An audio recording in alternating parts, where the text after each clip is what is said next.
तुम्हारे लिए वह सब कुछ कि सिंघानिया परिवार का उसका असली वारिस दे सकी।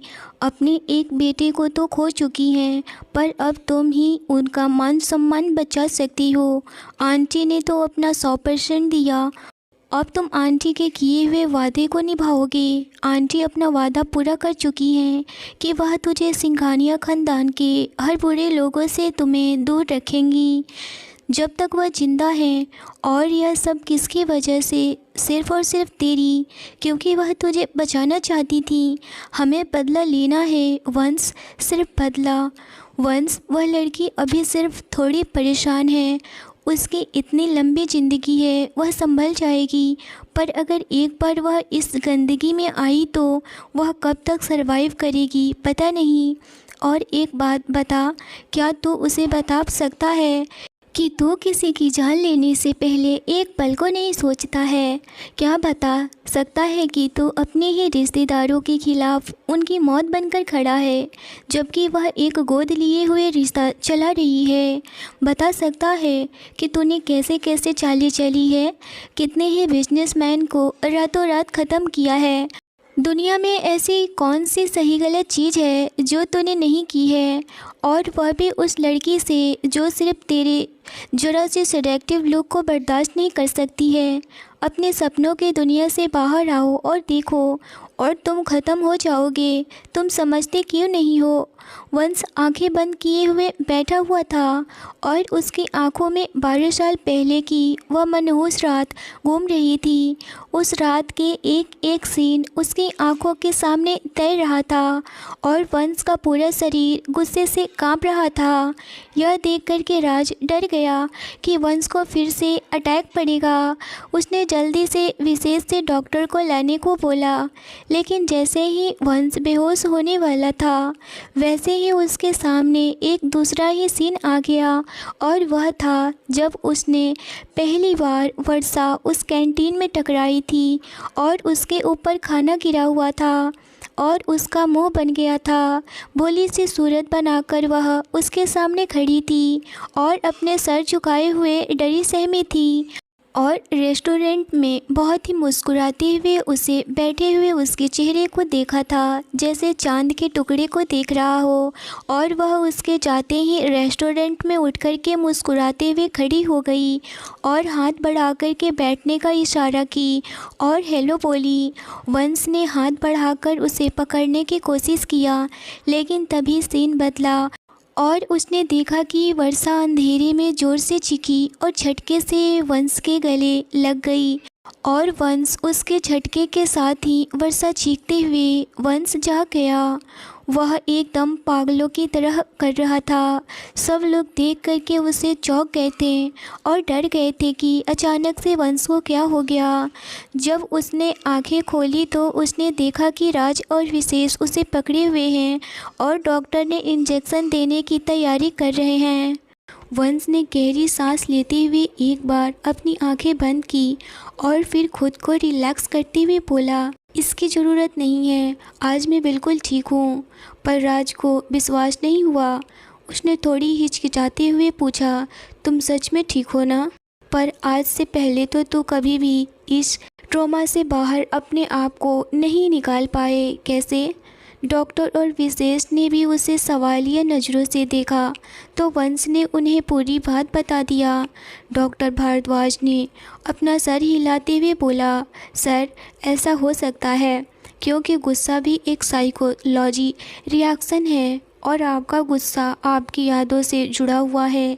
जब भी आप इन यादों में जाते हैं आप इस गुस्से में कैद हो जाते हैं और आपके पास ऐसी कोई याद नहीं होती है जो आपका गुस्सा शांत करके आपको वहां से वापस ला सके। लेकिन हमें आपके गुस्से को रिलैक्स करने के लिए आपको इंजेक्शन देने पड़ते थे, क्योंकि उसे गुस्से में आपके साथ कुछ भी हो सकता है, जैसे कि हार्ट अटैक या ब्रेन हैमरेज। और फिर आपकी डेली लाइफ में भी इतनी भागदौड़ है और आप उसे वेट आउट नहीं कर सकते हैं। मेरा ख्याल है यह लड़की आपके लिए मैजिकल डोज का काम कर सकती है। राज डॉक्टर को बोलते हुए देख रहा था और सोच रहा था, मैंने अभी अभी वंश को समझाया और यह डॉक्टर दवा देने के बजाय शादी तक करवा रहा है। पर हाँ, इस बार गलती उसकी थी।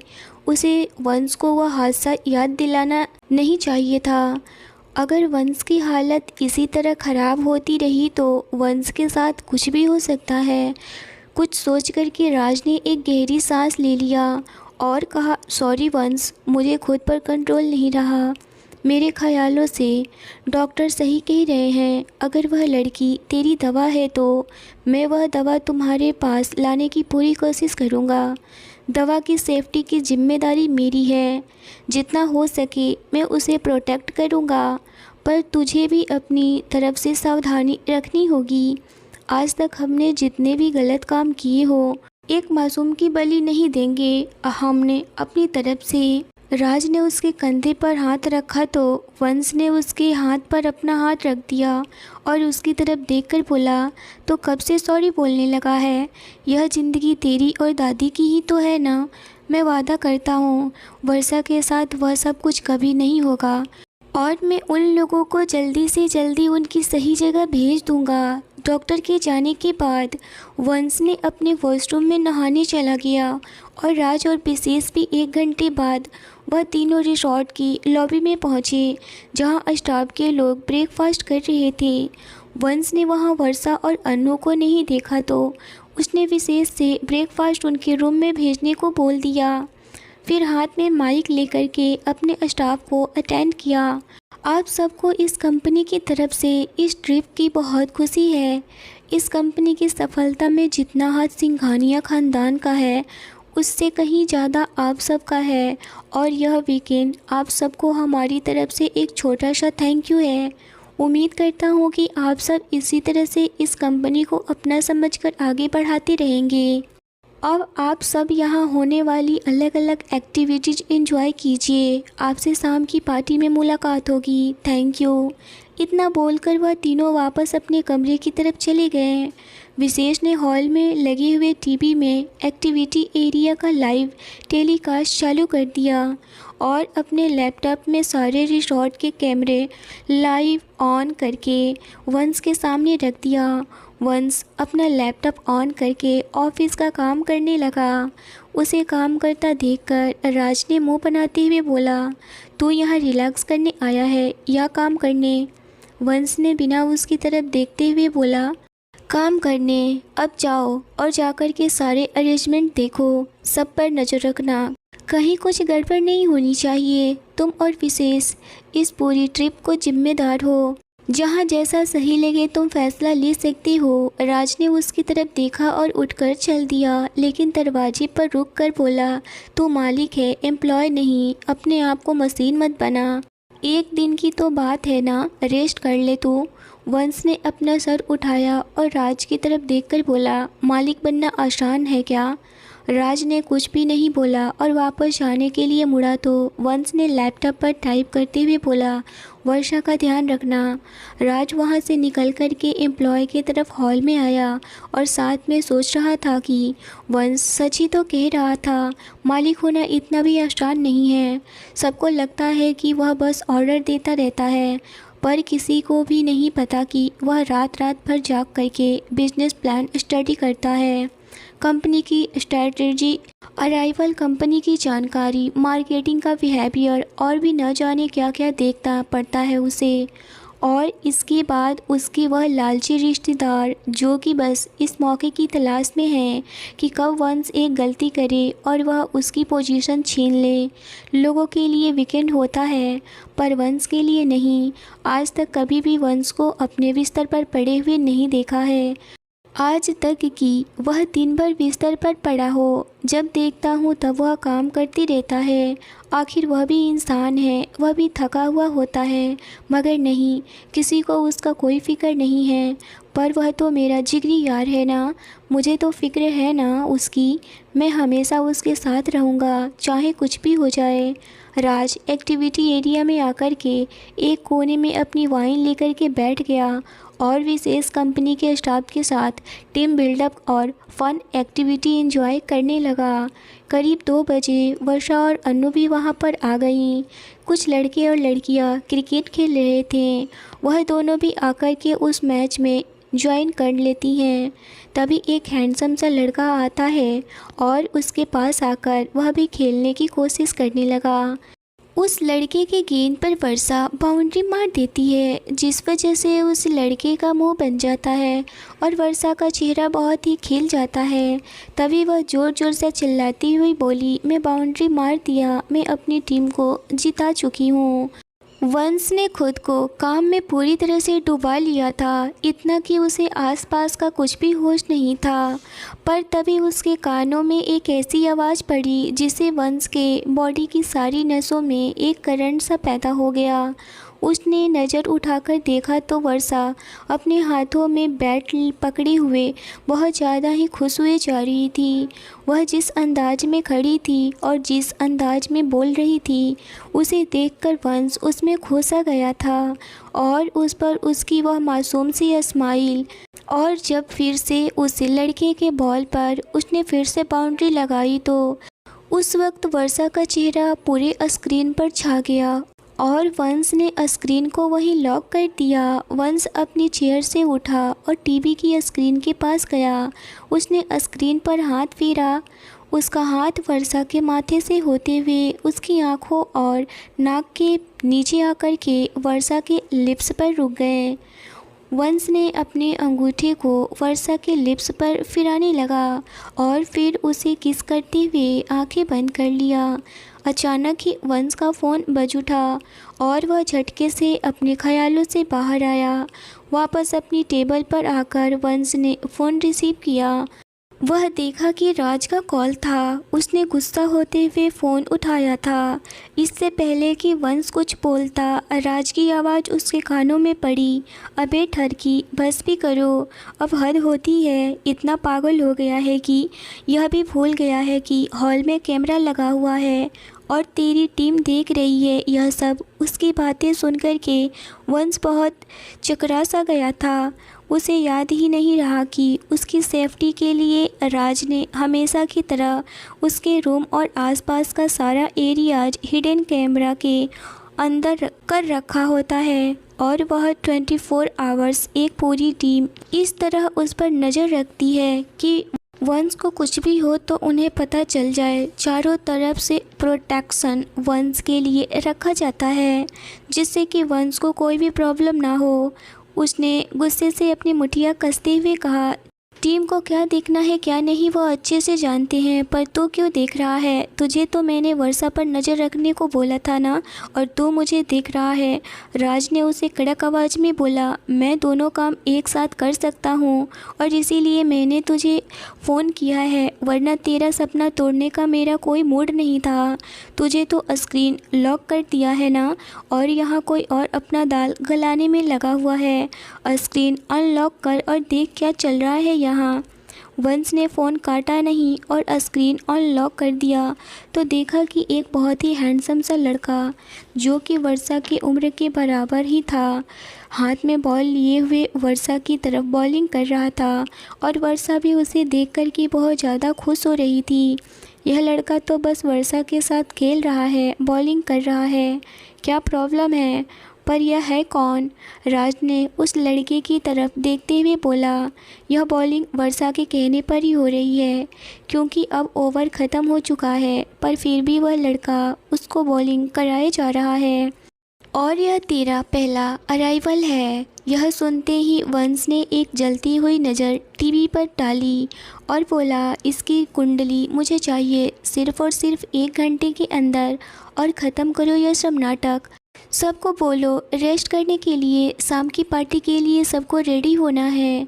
इतना सुनकर के राज कहने लगा, पर कैसे? सब लोग यहाँ पर छुट्टियाँ मनाने आए हैं, सब इस तरह से टेंशन फ्री हैं और अभी वह सब तेरे एम्प्लॉय नहीं हैं कि तुम्हारा हर ऑर्डर फॉलो करेंगे।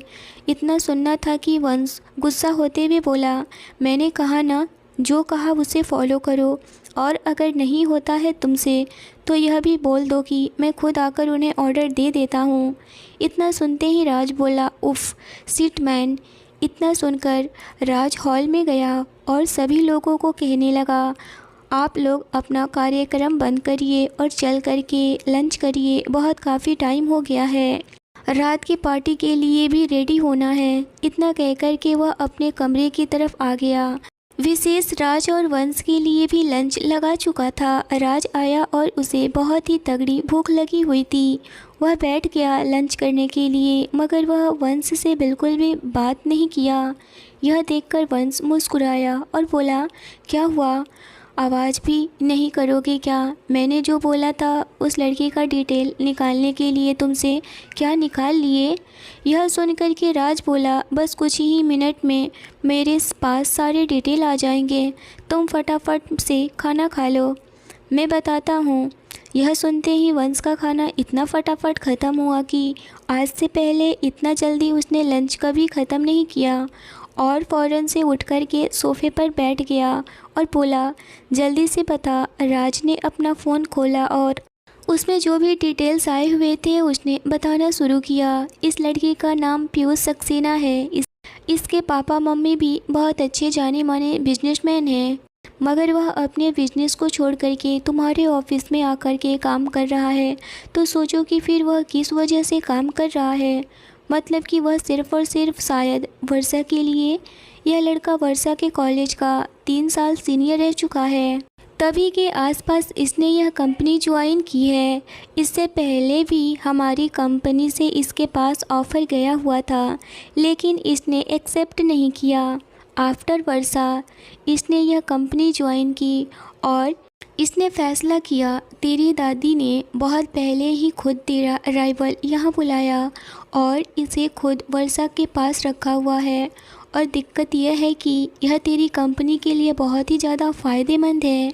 ही इज़ द बेस्ट, और यह इसने बार बार प्रूव किया है। सच बस एक ही है इसकी, जब तक चाहे इस ब्रांच में रह सकता है। इसे इंटरनेशनल कंपनीज के भी ऑफ़र आए हैं, पर इसने सब रिजेक्ट कर दिए। अराइवल कंपनी इसे हर तरह से मना रही है, डबल ट्रिपल पैसे देने के लिए भी तैयार है, मगर यह बंदा उधर नहीं जा रहा है, पता नहीं क्यों। यह सुनते ही वंश गुस्से से अपने सोफ़े से उठा और खड़ा हो गया और इधर उधर टहलने लगा और वह अपने माथे पर हाथ रखते हुए सोचने लगा, यह सब कैसे दूर होगा, मुझे समझ में नहीं आ रहा है। यह सब कुछ सुनते कि उसके वर्षा के करीब कोई और जाए उसे बिल्कुल भी पसंद नहीं।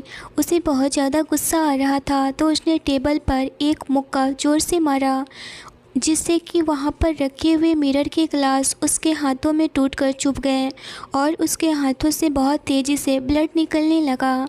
यह देखकर राज पूरी तरह से हैरान हो गया और कहने लगा, यह क्या किया तुमने वंश? उसके हाथों से ब्लड देखकर के राज अपने आप को बिल्कुल भी रोक नहीं पा रहा था। उसने दौड़ कर के फ़ौरन से किचन में गया और फ्रिज से बर्फ़ लेकर के आया। विशेष को बोल दिया था जल्दी से डॉक्टर को बुलाकर लेकर आएं।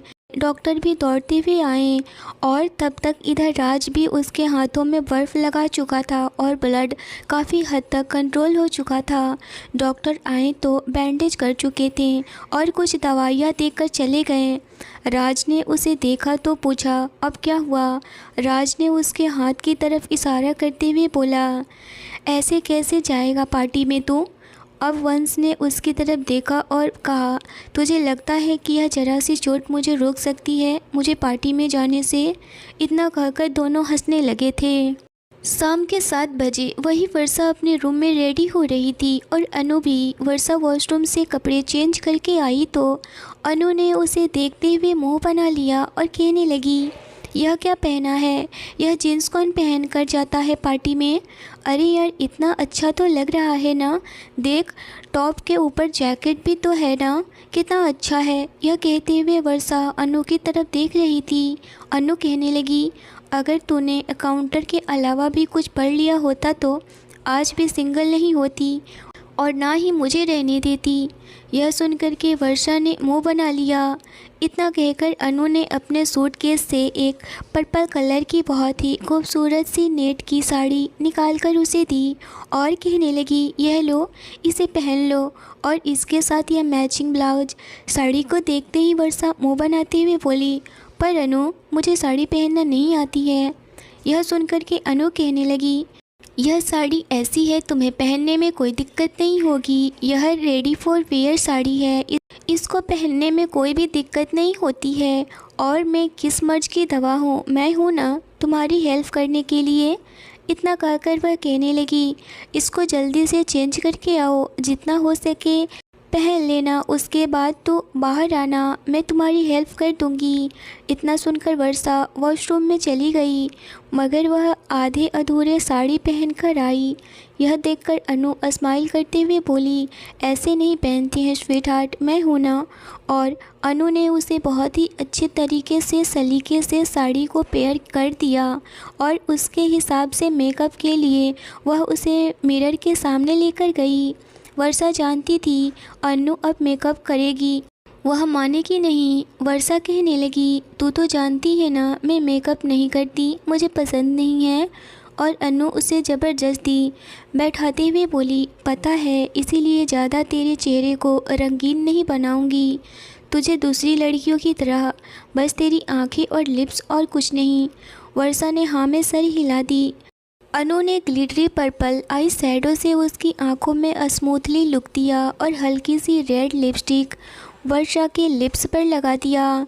बाल हमेशा की तरह खुले हुए थे, जिन्हें अनु ने एक शोल्डर पर करके दूसरी तरफ से बालों को सेट कर दिया था।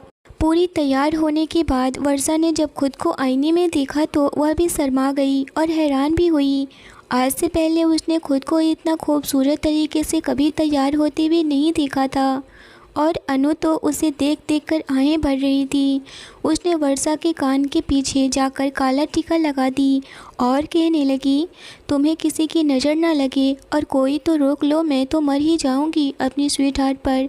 इतना कहकर वह बोली, वैसे यार मेरी तारीफ़ कौन करेगा। हाँ, मैंने मेहनत से तुम्हारी साड़ी पहनाई, अब मेरा भी तो तारीफ़ कर देना ना। देख मेरा गाउन कितना ही स्टाइलिश है। वर्षा ने सर हिलाते हुए कहा, जी मैडम, यह आप पर भी तो बहुत जच रहा है और आपका मेहनत का फल है कि मैं भी आज साड़ी पहन चुकी, और वैसे भी आज तो आग बरसा रही है। इस पर अनु खुश होते हुए बोली, चलो फिर आज पार्टी में ऐसा बिजली बनकर गिरते हैं जिससे कि सारे एम्प्लॉय कभी सोचा भी नहीं होंगे कि हम ऐसे लुक क्रिएट कर सकते हैं, सब आहें भरकर हमें ही देखेंगे। इतना कहकर वह दोनों ज़ोर ज़ोर से हंस पड़ी थीं।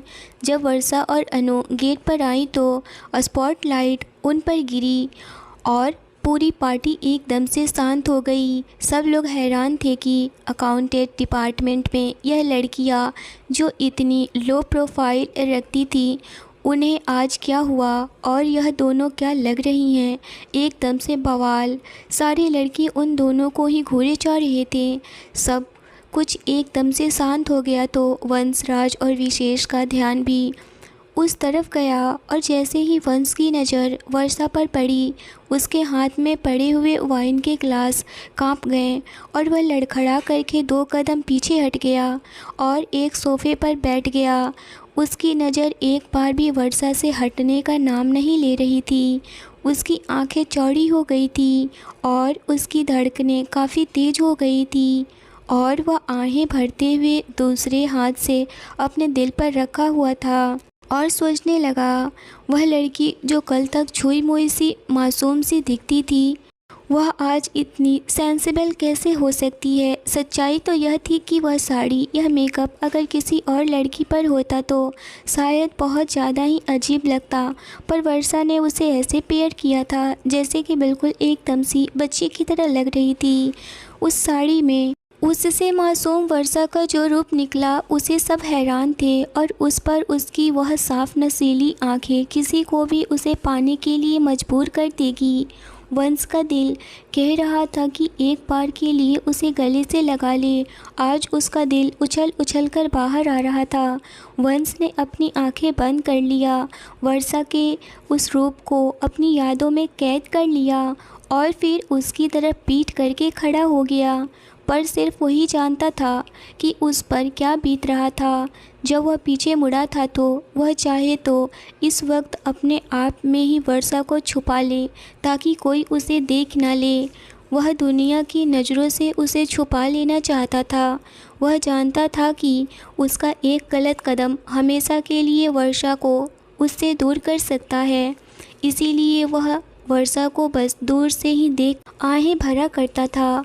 वह नहीं चाहता था कि उसके दुश्मनों की नज़र वर्षा पर पड़े और उन्हें मालूम हो जाए कि वर्षा वंश की कमजोरी है। और उसका दुश्मन और कोई नहीं बल्कि उसका अंकल का लड़का विक्रम था और उसके अंकल अर्जुन सिंघानिया। दोनों बाप बेटे मिलकर के वंश को उसकी कंपनी से निकाल देना चाहते थे। उसके जायदाद से बेदखल कर देना चाहते थे ताकि वह उसके कंपनी पर राज कर सके। मगर ऐसा तो नहीं हो सकता ना, क्योंकि यह सारी प्रॉपर्टी, सारा बिजनेस वंश की दादी दामिनी जी का था। वंश के दादाजी दो भाई थे, छोटे दादाजी के लड़के अर्जुन सिंघानिया और वंश के दादाजी के लड़के अमर सिंघानिया, जो कि वंश के पापा थे। वंश के दादा शत्रुघ्न सिंघानिया 2 साल पहले ही उनकी डेथ हो गई और जब से उनकी डेथ हुई है तब से लेकर आज तक अर्जुन सिंघानिया और विक्रम सिंघानिया दोनों ने ही वंश को इस प्रॉपर्टी और वंश के सारे काम पर नज़र जमाए हुए हैं कि कब वंश कोई गलती करे और सारी प्रॉपर्टी और ऑफिस पर कब्जा कर ले, वह लोग और सभी लोगों को भड़का दें। यहाँ तक कि वंश के मम्मी पापा भाई एक वीकेंड पर घूमने गए हुए थे कि अचानक से वहाँ पर कुछ ऐसा भगदड़ हो गया और इसी भगदड़ के बहाने ही विक्रम और उसके आदमियों ने मिलकर के वंश के मम्मी पापा को और भाई को जान से मार दिए। उसके पापा अमर सिंघानिया और उसका भाई समर सिंघानिया तो वहीं पर दम तोड़ दिए। मगर वंश की माँ अवंतिका जी की सांसें चल रही थी, मगर वह बचने की हालत में बिल्कुल नहीं थी और वह आज तक कोमा में है। मगर उस वक्त उस दुख की घड़ी में वंश के दादाजी ने खुद के साथ साथ वंश और ऑफिस को भी संभाला था। तभी अचानक से राज वंश के हाथ को पकड़ करके हिलाते हुए कहने लगा, क्या हुआ? तुम इस तरह से घबरा क्यों रहे हो? वंश कुछ नहीं बोला। इस वक्त बस सिर्फ और सिर्फ वह वर्षा को ही देखे जा रहा था। वहाँ पर खड़े सारे लड़के आहें भर रहे थे, वर्षा को प्रपोज करेगा। तभी अचानक से एक ऑफिस का एम्प्लॉय जाकर कहने लगा, वह क्या माल है, मुझे जाना चाहिए वरना मैं पीछे हो जाऊंगा। अभी वह एक कदम आगे बढ़ाता कि तभी पीछे से पीयूष सक्सेना आया और उसके हाथों को ज़ोर से पकड़ लिया और कहने लगा, ऐसी गलती करने से पहले 1000 बार सोच लेना, समझे तुम? और नहीं समझे होगे तो बताओ, मैं समझा दूंगा तुम्हें। इतना कहकर वह उससे आगे निकल गया। वह लड़का डर से कांपने लगा और कहने लगा, सॉरी सर, गलती हो गई।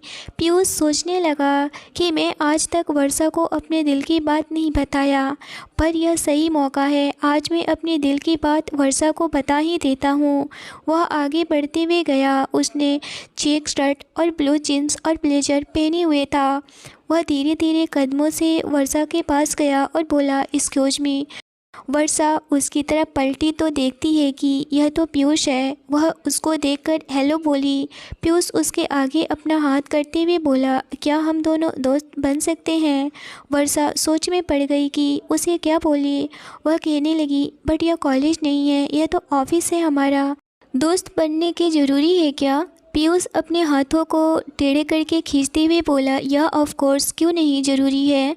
जब हम लोग एक साथ ऑफिस में काम करते हैं तो। फिर वर्षा धीरे से अपना हाथ आगे कर दी तो यह देख कर के वंश की तो हालत ही ख़राब हो गई। वह वहाँ से चुपचाप से चला गया। यह देखकर राज कहने लगा, ज़रूर इसे देखकर जलन हो रहा है, इसीलिए यह जा रहा है। अचानक से वर्षा ने जूस का ग्लास उठाया तो जूस का ग्लास उसके साड़ी पर गिर गया। वह फ़ौरन से उठने की कोशिश की, मगर फिर भी जूस उसके साड़ी पर गिर चुका था और यह देख कर के अनु से बोली, मैं जाकर के कमरे में इसे साफ़ करती हूँ, तुम बाद में आ जाना, मैं जा रही हूँ, और अगर तुम साथ में चलोगी तो चलो। वर्षा की बात सुनकर के अनु बोली, तुम जाओ, मैं बाद में आ जाऊँगी। इतना सुनकर वर्षा वहाँ से अपने कमरे में आई। जैसे ही वह अपने कमरे को खोली और जो नज़ारा वह देखी, वह पूरी तरह से हैरान हो गई। वह कभी सोच भी नहीं सकती थी कि वह अपने कमरे में किसी को बैठा हुआ देखेगी। वह कांपते हुए कदमों के साथ अंदर बढ़ी। वह अंदर जाना तो नहीं चाहती थी, मगर फिर भी वह गई और कहने लगी, आप यहाँ क्या करने आए हैं? वर्षा के कमरे में कौन आया है? क्या होगा अब वर्षा के साथ? क्या वर्षा भी वंश को प्यार कर पाएगी कभी? वंश का प्यार वर्षा को दिखेगा या नहीं, यह जानने के लिए स्टोरी जारी रहेगी। तो सुनते रहिए इस कहानी को। स्टोरी अच्छी लगी हो तो लाइक करिए। चैनल पर पहली बार आए हैं तो चैनल को ज़रूर सब्सक्राइब करिए दोस्तों। कमेंट में ज़रूर बताइए कि आपको यह स्टोरी कैसी लगी। मिलते हैं एक बेहद ही इंटरेस्टिंग एपिसोड के साथ। Thanks for watching.